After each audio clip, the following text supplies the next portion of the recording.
Hello students, कैसे हो आप लोग। आज अपने स्टार्ट करेंगे स्टैंडर्ड 9 का विकास का जो फर्स्ट टेस्ट का असाइनमेंट है, जिसमें अपने बात करने वाले हिंदी सब्जेक्ट के सेक्शन ए की लॉन्ग क्वेश्चन आंसर्स की 5 to 6 लाइन की। इसके पहले ऑलरेडी मैंने हिंदी के सेक्शन ए के शॉर्ट और 2 to 3 लाइन के क्वेश्चन आंसर अपलोड करके यूट्यूब पे रख दिए है। जो आपने नहीं देखा हो तो उसकी लिंक आपको नीचे डिस्क्रिप्शन में मिल जाएगी, वहाँ पे जाके आप चेक कर सकते हो। तो स्टार्ट करेंगे। सेक्शन है चैप्टर नंबर 2 क्वेश्चन नंबर 1। सम्राट अशोक ने न्याय मंत्री की खोज कैसे की? तो उसका आंसर क्या आएगा? अपने राज्य को अपराध मुक्त करने के लिए सम्राट अशोक को एक सुयोग्य न्याय मंत्री की आवश्यकता थी। न्याय मंत्री की खोज के लिए उन्होंने एक परदेसी नव युवक का वेश धारण किया।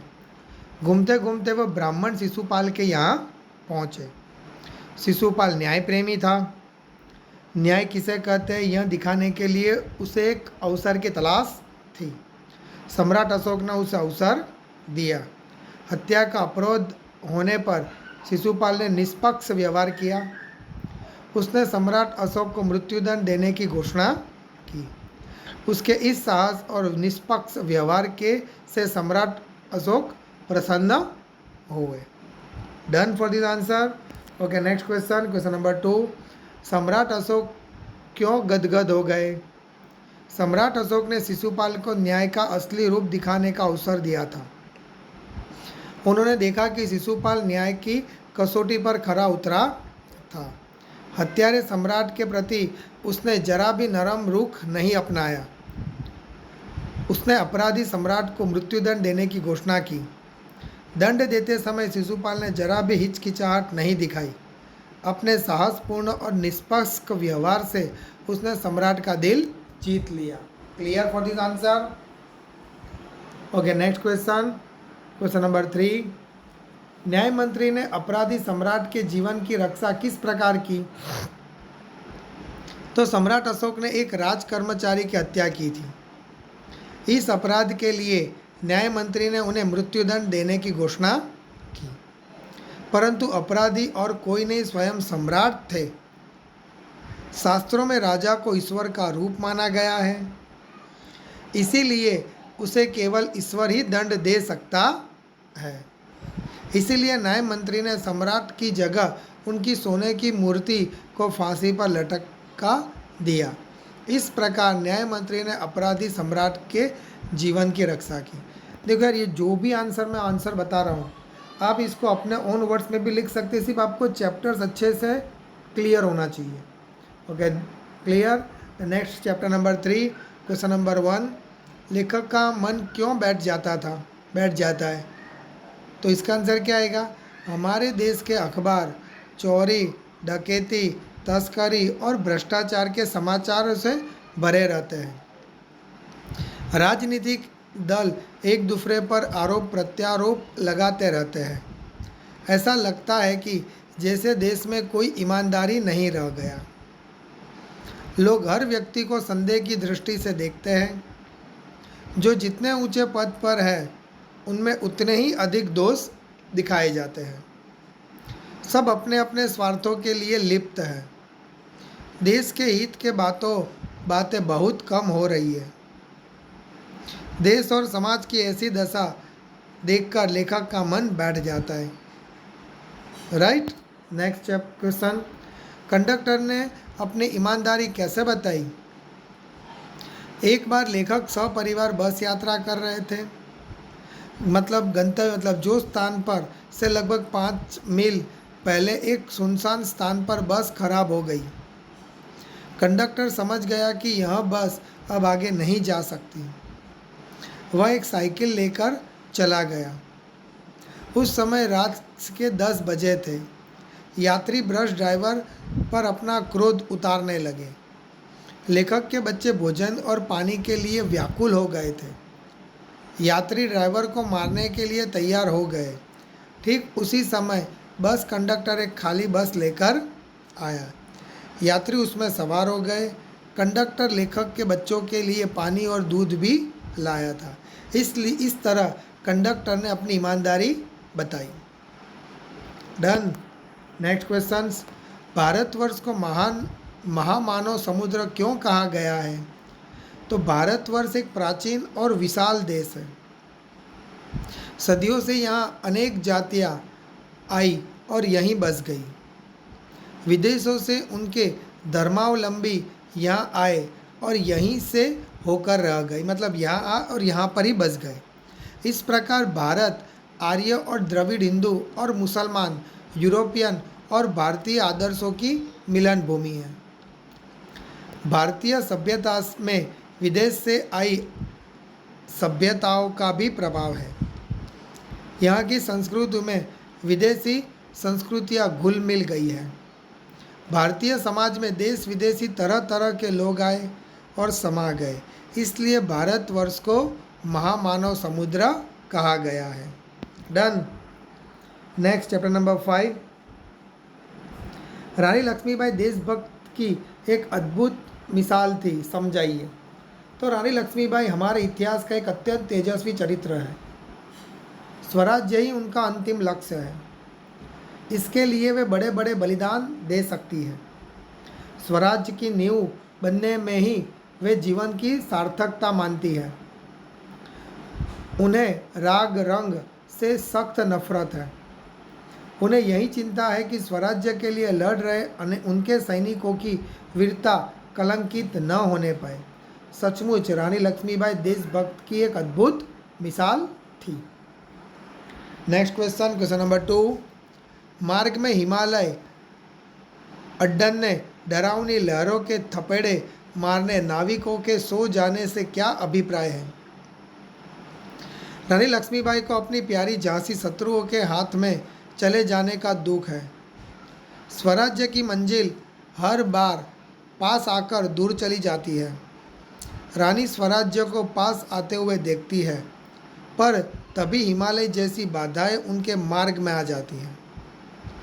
जब वे इन बाधाओं को पार करती है तो मुसीबतों के महासागर सामने उमड़ जाते हैं। जब वे उन्हें पार करना चाहती है तो देखती है कि नाविक सो रहे हैं। ये नाविक है विलास में, मतलब भोग विलास में डूब गए हैं।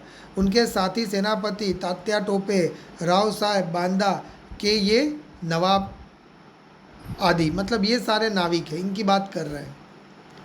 राइट। नेक्स्ट क्वेश्चन, रानी लक्ष्मीबाई निराश क्यों हो गई? तो रानी लक्ष्मीबाई के स्वराज्य पाने के प्रयत्न विफल हो रहे थे। झांसी उनके हाथ से जा रही थी। उनके पास शक्ति थी, फिर भी दुर्बल थी। तात्या जैसे कुशल सेनापति होते हुए भी उनका सेना अनुशासन में नहीं था। रानी के सहयोगी विलासित में डूबे हुए थे। वे युद्ध में साहस और शौर्य दिखाने के लिए बदले ब्रह्मभोज के आयोजन में पड़े थे। ग्वालियर जैसा किला हाथ से होकर भी कुछ नहीं कर पा रही थी, मतलब ग्वालियर भी हाथ से जा चुका था। शत्रु को अपना शिकार बनाने के बदले वे अविश्वासों के शिकार में बन रही थी। अपने पक्ष की ऐसी स्थिति देखकर रानी लक्ष्मीबाई निराश हो गई। Next question number, chapter number 6, Bachchan ji की पारिवारिक आर्थिक विपन्नता के बारे में अपने विचार प्रकट कीजिए। तो इसका आंसर क्या आएगा? पत्नी श्यामा के साथ हरिवंश राय बच्चन जी का जीवन अत्यंत संघर्षमय रहा। आय के ठोस साधनों से वे वंचित थे। वे स्कूल में पढ़ाते थे, ट्यूशन करते थे, अपनी किताबों से भी कुछ पैसे मिल जाते थे, फिर भी उनका घर का खर्च पूरा नहीं हो पाता था। छोटे भाई शालिग्राम के वेतन बहुत कम था। बच्चन जी की बीमारी के बाद तो स्थिति और भी चिंताजनक हो गई। महंगी दवाएं खरीदना मुश्किल हो गया। पिता ने घर बेचकर पुत्र का इलाज कराने की बात की। सही समय पर इलाज न मिलने पर श्यामा की मृत्यु हुई। इस प्रकार बच्चन जी की पारिवारिक आर्थिक विपन्नता का एक रूप इस संस्मरण में व्यक्त हुआ है। लेखक की बीमारी में भी क्यों काम करते थे? क्योंकि लेखक को पता था उनके घर की स्थिति अच्छी नहीं थी। घर का खर्च निकालने के लिए वे स्कूल पढ़ाते थे और ट्यूशन करते थे। आराम करने से वे दोनों काम नहीं कर सकते थे। बिना आमदनी में घर कैसे चलता? छोटे भाई शालिग्राम की आमदनी भी अधिक न थी, महंगी दवाएं भी उनके लिए सिर दर्द थी, इसलिए मजबूरी में बच्चन जी बीमारी में भी काम करते थे। नेक्स्ट क्वेश्चन नंबर 3, लेखक की बीमारी सुनकर श्यामा कांपकर तुरंत क्यों संभल गई?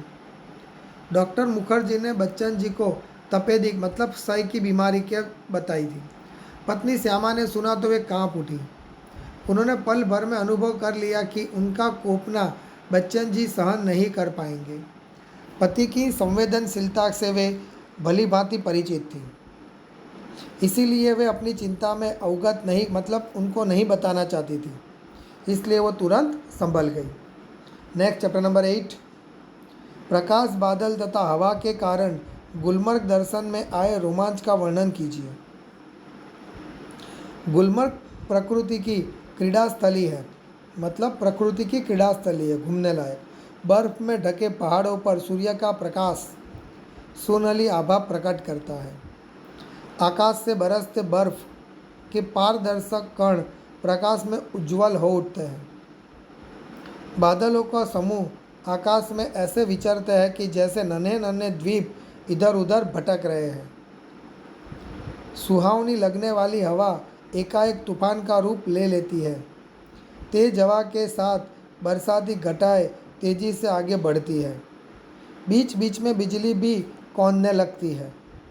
इस प्रकार प्रकाश, बादल और हवा का कारण गुलमर्ग एक अनोखा रोमांच में भर जाता है।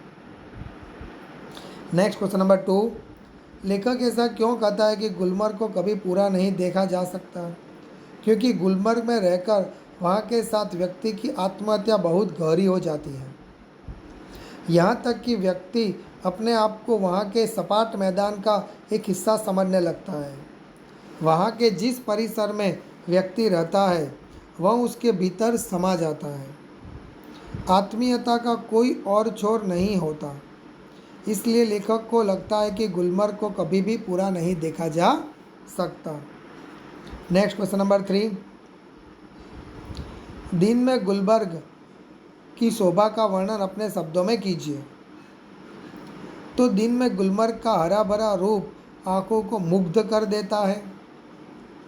धरती से लेकर आकाश तक हरियाली ही हरियाली दिखाई देती है।